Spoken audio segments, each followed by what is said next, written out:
No, that's not supposed to be possible.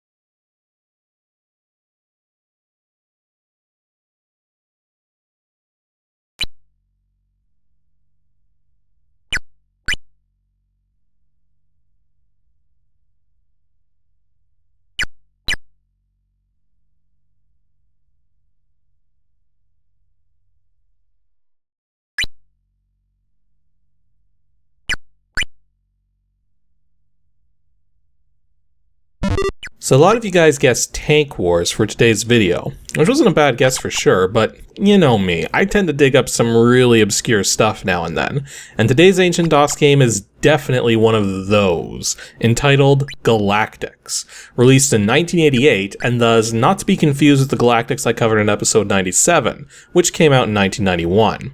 I really don't have too much to say about this game, other than that it's quite impressive for its tiny size, though ultimately very basic, with the difficulty centered around simply not knowing what to do. As the more times you have to start over, the more apparent it becomes as to what you need to do, and what you need to avoid doing in order to survive and reach the end. Still, it only took me 2 hours to beat this thing, despite each run only lasting about 5 to 15 minutes, and I didn't get a perfect score, so clearly there's more stuff I could have done for more points, but I couldn't figure out what those things were. Galactix was developed by Richard L. Wright, and it made its debut in the September 1988 issue of the UK magazine PC Plus. It's a one-player adventure platformer, supporting only CGA 320x204 color graphics and PC speaker sound. As for its current release date, this is one of the extraordinarily few computer games out there which was released into the public domain right from the very beginning, which means not only is it free and legal to download it from anywhere, it's also legal to use it, or pieces of it, in whatever manner you see fit, beyond simply playing the game. About the only thing you can't do with a public domain thing is claim you made it yourself. Strangely though, despite this, few legitimate download sites carry this game. Thus, the one I'm going to go with today is the DOS Games website at www.dosgames.com. Now, despite being public domain, I was unable to find the source code available anywhere, though it's possible it was included in the PC Plus magazine it showed up in, though I don't know that for sure. Also, there's actually a sequel to this game, Galactix 2, which is held under copyright and was released as shareware, though the shareware copy is the full game and registration was merely to help support the author. If I'd known about the sequel sooner, I probably would have covered it too in this episode, as it's the exact same game engine but with a different story, items, things to do, etc. But I didn't learn about it until I started writing my script, so there wasn't any time to give it a go. Oh well. So as you can see, the gameplay looks fairly simple. You move your alien character around, you can jump, and you have a button to fire your laser pistol once you obtain it. In the upper right section of the screen are the commands you can perform: get object, drop object, inventory, examine, use object, and eat drink. Below that are your strength and score stats, and then at the bottom left is the message window, which tells you what's going on. You start the game at your downed spaceship and have to find 5 items in order to conduct repairs and get off the planet. However, there's actually a lot of different items you're going to come across, and various kinds of enemies to deal with as well. But the main thing which is going to hinder your progress is your inventory limit. You can only carry 5 items at a time, and that includes your laser pistol once you obtain it right near the start. So in a sense, you really only have 4 slots to work with.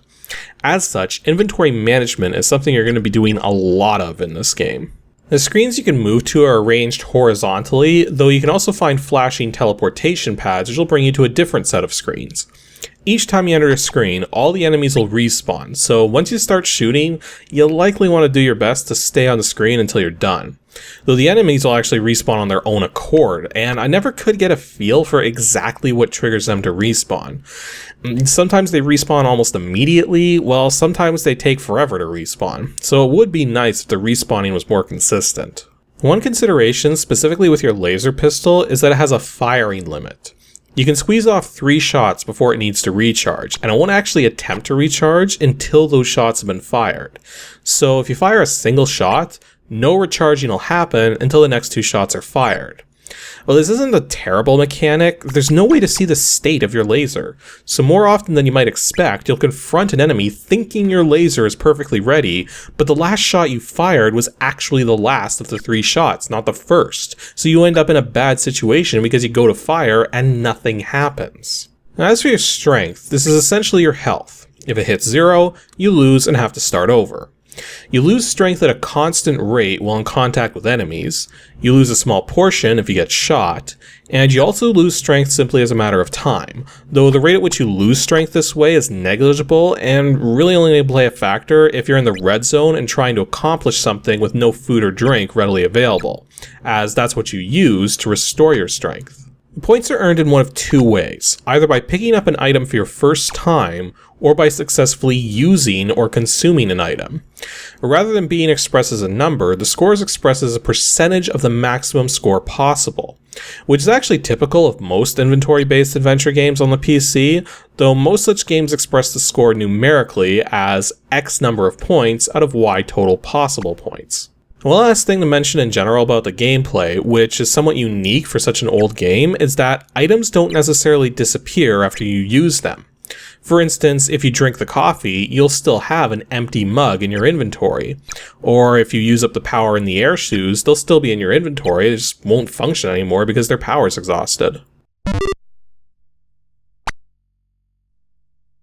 It's been an extremely long time since I've had to do this, but let's bring up the keyboard, as we need to talk about these controls and why they're ingeniously stupid.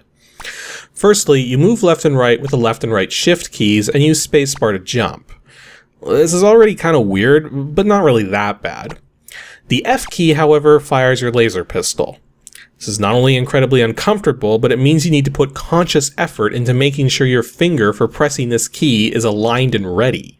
Your commands are selected by scrolling through the list with the left or right arrow keys, while the enter key uses a command and the escape key cancels a command. Amazingly, this isn't actually that tricky to use, as you need to have your right hand on the right shift key anyways, so you have quick and easy access to all of the inventory controls while still being able to move left or right. So it almost seems as though these controls are ingenious, but we're not quite there yet, partly because of that stupid F key. Really, if you want to make these controls even better, use DOSBox's keymapper to move that F over to Z. The real ingenuity, though, is that the only controls which absolutely need to be scanned every single frame of gameplay are the left and right movement controls, which have been assigned to the shift keys. The shift, control, and alt keys on keyboards are referred to as modifier keys, because in original computer environments, you would hold these keys down to modify the functionality of the other keys.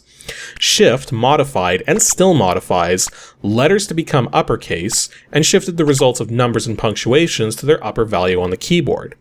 Control would produce a control character based on the key pressed, which could then be read by other devices to perform different device actions, while Alt would transform the resulting key up to the alternate extended character set, though this behavior hasn't been utilized since the very early days of personal computers. Because of this, you can send a single command to the BIOS, and in return you'll get a set of bit flags which tell you the current state of all modifiers, which includes the lock keys, the insert state, and the modifier keys.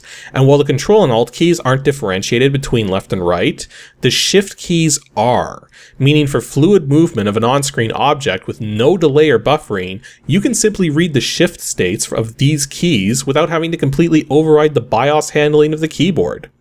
This is actually why a lot of early Breakout clones use the shift keys instead of the arrow keys. This is what makes these controls ingenious, because it works without having to write a custom keyboard handler. I have a few tips for surviving this game as best as possible, with the first being to jump carefully.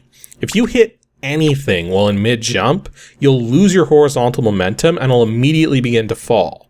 Since you can't adjust the direction you're moving in mid-jump, this means falling straight down if you touch the edge of a platform or hit your head on the ceiling or something. And you actually get quite a good distance and height when jumping, so make sure to take that into account. My next tip is to get as much distance between you and the red aliens as you can before shooting at them. The reason is so that it's more likely you'll be able to avoid their shots if they shoot a laser pulse at you. And sometimes you won't get much of a chance to avoid getting hit though, so in this event, I recommend actually draining your laser pistol and waiting for it to recharge, just to be absolutely sure when you make a jump and fire, you actually get a shot off. Another good tip is to avoid using your laser if you can. Since you can't always rely on there being a shot ready, you'll want to do your best to just avoid enemies when possible. Indeed, many situations can be maneuvered through simply with clever timing with your jumps. Though typically, if you have any red aliens to deal with, you're just going to want to shoot them down since they can shoot back. My final tip is to not wait on using food. If you're down to roughly half of your strength, eat some food or drink something, because if you start taking a lot of damage from misjudging something, there's simply not going to be enough time to consume something in a reactionary way. And if you run out of strength, it's back to the beginning of the game with you. Overall, Galactix is simple, fun, unorthodox, and short. I'd say if you have any interest in 80s PC games at all, you should at least give this thing a try. But this is more a curiosity than a game you'll sit down with for hours on end. Although that said, I have no idea how to get a 100% score, as I thought I'd tried everything I could and used all the items I could. But then there are items which seem unusable, and then the documentation sort of makes reference to unusable items. I don't know. If anyone figures out how to get a 100% score, let me know and I'll post the details in the comments section, or the video description, or whichever makes most sense. Now, the game has no speed syncing, so you need to set a fixed cycles count in DOSBox to get an appropriate frame rate. I found 1100 to be ideal, though you can use a higher or lower setting depending on which you find the most comfortable. Anywho, that's all for today's episode of Ancient DOS Games. Next week's a filler, and I kind of feel like talking about a modern game I recently discovered and been playing a bunch of because it's extremely well programmed despite being early access and still only in the version 0.3.x range. Plus it appeals to the part of me which likes teeth-rottingly cute stuff, so if you have any interest in such things at all, be sure to stay tuned for the next filler video. Well, that and because you probably want the hint for the next regular episode too.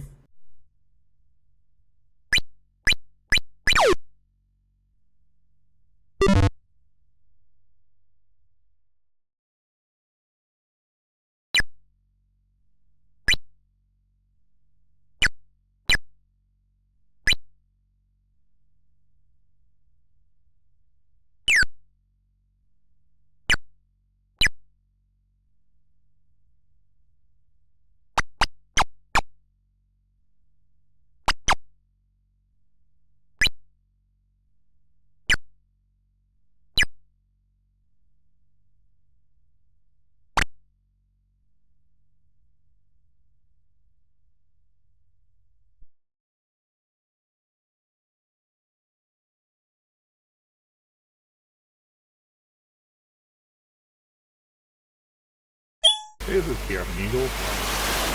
Your system and damage following a bizarre encounter with an unknown origin. The initial communication seemed peaceful enough, identified itself with the designation overridden directive and began attacking the fleet with powerful. We didn't lose any ships, but damage was extensive to one of our cruisers. Complete, we're forgoing hyperspace travel to conserve fuel. Not ship out any faster, we could really use the support. Be glad.